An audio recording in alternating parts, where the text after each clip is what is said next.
tumaas ka sa survey dahil namatay ang nanay mo eh. Di ba? Now, okay, karapatan mo to take advantage of your mother's death. Tuloy, nagiging uso. Pati si Villar, ginawa na rin yung nanay. Di ba? I mean, to me, it's a bad taste in the mouth. Okay, before we go... Ako wala akong endorser, no? Wala akong Manny Pacquiao, may bayad yun. Wala akong... Willie Revillame. Wala akong Willie Revillame. Ako pa nga nagligtas doon sa mga natapakan sa Ultra. Ultra, wawawi. Tama, tuloy-tuloy ang show. Kung may motibo yung mga dapat tinigil yung show. Walang budhi, tuloy-tuloy.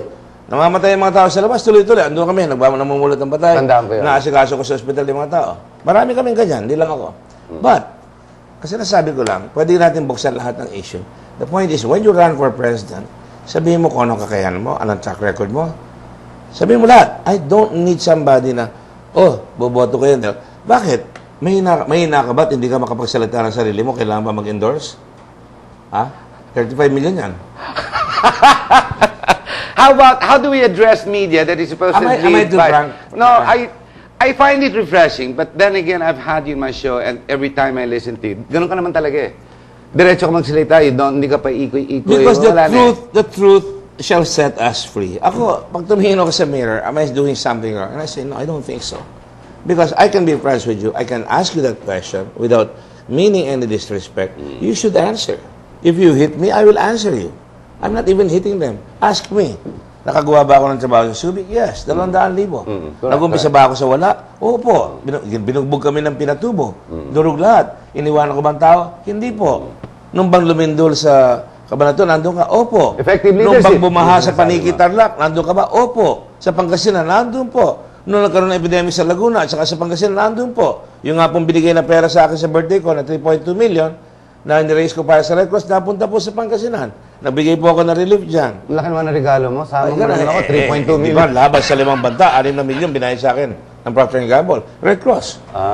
Sabi ko lang, magagalit pa sila sa akin, ginagamit ko ng Red Cross. Kasama sa buhay ko. 43 years, boss, kasama ako sa Red Cross. Di ba? Hindi ginagamit mo yung artista. Mas masama yun, binabayaran mo pa nga yung artista. Kumikita nga, ini-endorse ka pa eh. Yun, talagang peke yun. So, effective leadership. Basically, that's straight to the point. Let me get to the point. Let's cut to the chase. Tayo, nabot natin si Kamlon. Bata pa tayo, grade 1 ako. Siguro high school ka na noon. 1950. Sige! Biro lang yan. Ewan ko, I don't know how okay. 1950 siya. Nagpapalit-palit tayo ng presidente since Rojas. Umabot na tayo kay lahat. Di ba? Ang tanong ko, bumoboto ang tao doon sa inaakala nilang mananalo. Tama? Nagsa-strategize ang botante. Kinukuha nila eh. Strategy. Ang Pilipino, ayoko dyan, baka matalo yun eh. Magaling sana, ayoko dyan eh. Ang tanong ko, pag tinanong ko ang tao, lahat ng binoto ng mga tao natin, nanalo lahat yung mga yan. Sino natalo?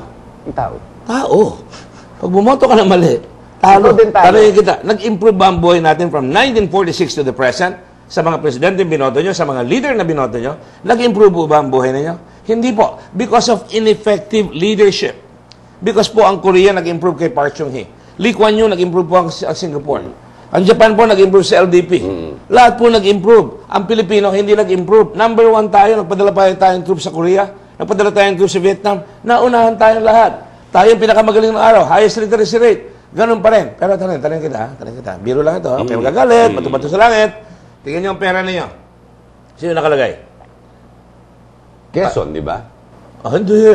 Titignan ko nga pera. Sa Sandaan Piso, sino nakalagay? Rojas. Oh. Sino magkasama pre-war? At saka nung panahon ng Hapon? Rojas and Aquino. Sana sino ng 500? Aquino yun. Rojas Aquino, magkasama ng panahon ng Hapon at saka bago magpanahon ng Hapon. Rojas Aquino. Sino may lupang malalaki? Aquino. Rojas. Sila rin, ano? Gusto ko rin magkaroon ng Cubao, Gusto ko rin magkaroon ng lupa sa Montalban. Kung talagang ganyan ang labanan, marami tayong mailalabas. So, magtanong tayo. What do you attribute the survey high ratings? Is because of the basically namatay si Cory? Yes. Saka yung advertising. Saka ang media. Media. Kasi ang media. So in other words, binili yung tao. So, pinifeeding frenzy yung kamatayan ni Cory. But let me remind you, nung panahon ba ni Cory, was she popular? Tandaan niyo po, kinukudeta. Alam ko, walang kuryente. Bumaba yung ratings. Alam ko, walang kuryente. Di ba tandaan niyo? I remember that. Tayo, we're very bad to our leaders. When we're dissatisfied with our leaders, babanatan mo ng babanatan yan. There was no popular leader. 9 coup d'etats. Yeah. Wala, no popular leader. Even Ramos, walang popular leader. Yeah, no popular. Because ineffective. Ineffective. You So, sleep. how do you I'm sorry, juggle this is very... Pag sinabi, pero maganda I'm yan a very positive person. No, but I want to I don't want to paint a picture of a country that we are not. Yes. No, but We are a country that's suffering. identify the meaning of effective leadership and competent leadership. Yan. An effective What's the leader, difference? an effective Yeah, yeah, leader is one who uplifts the level of behavior of a people. So they create, both of them, an atmosphere where one can do his pursuits in life, in business, in politics, in education, Create opportunities. without running afoul of anything. Hindi siya mag-run afoul of corruption or makikita mo, he feels may ginhawa yung buhay niya. He is enabled and ennobled. The people are enabled, and ennobled. Both. A competent leader can be anybody. He's a competent officer. He knows what to do. But is he effective? Sometimes he's not. Among the 9 that are running, I know you have to be biased because you're Dick Gordon. But who else is effective that can be placed in that slot other than you? Yeah, magandang tanong yan. O, sara mo. Sino yung naging Secretary of Defense, naging bar top notcher, pero pagdating ng Ondoy, magkalat. Sino ang Secretary of Defense na nabenta yung baril sa mga kalaban? Abutuan na, diretso na. Sino ang namatayan na doon sa Abu Sayyaf, hindi na ko ngayon hostage? You have to answer that. I'm sorry, I mean, I don't... sino pa? Si Villar. Sabi mo, tatapusin mo ang kahirapan. Naging Speaker of the House ka. Most powerful man in the Philippines. Number 4. Naging Senate President ka. Number 3. Yeah, Okay. Inumpisa mo na ba tapusin ang kahirapan? At anong ginawa mo sa GSIS? Yun, malaking question ngayon. Malaking question yan. Naglalabasan na nga ngayon yan. Correct. Sumusunod. Correct. Si Noy Noy. Kamusta yung nangyari sa Kongreso? Kamusta nangyari sa Senado? Doon na siya. I mean, I'm not even going to his personal life. I mean, Yeah, I don't want to do that. yeah. Let others do that. Okay? Sino pa? Joseph Estrada. Napagbidyan mo eh. Oh, Nagkalapay. sige. Okay, si Perlas. Si Perlas. Kung ano Ako si para Perlas. sa mahirap, Wala pa, part di ba? 1. Ngayon na naman, ako para sa mahirap, part 2. Papaloko na naman ba tayo? May part 2 eh. So, what's happened to your campaign? Why is it that they keep putting you in the bottom half? You speak so well. You speak straight. Maybe they don't like the frankness. I'm willing to give the benefit of the doubt to them.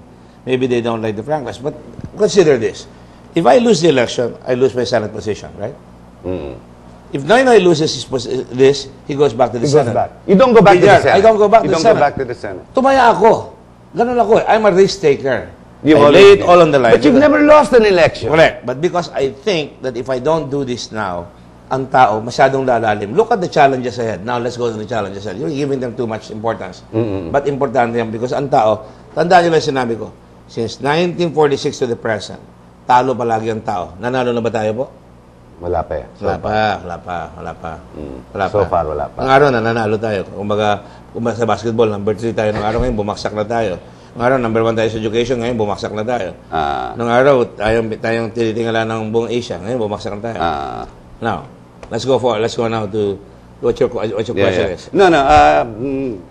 Why you? Why effective leadership? Then you go to the track record.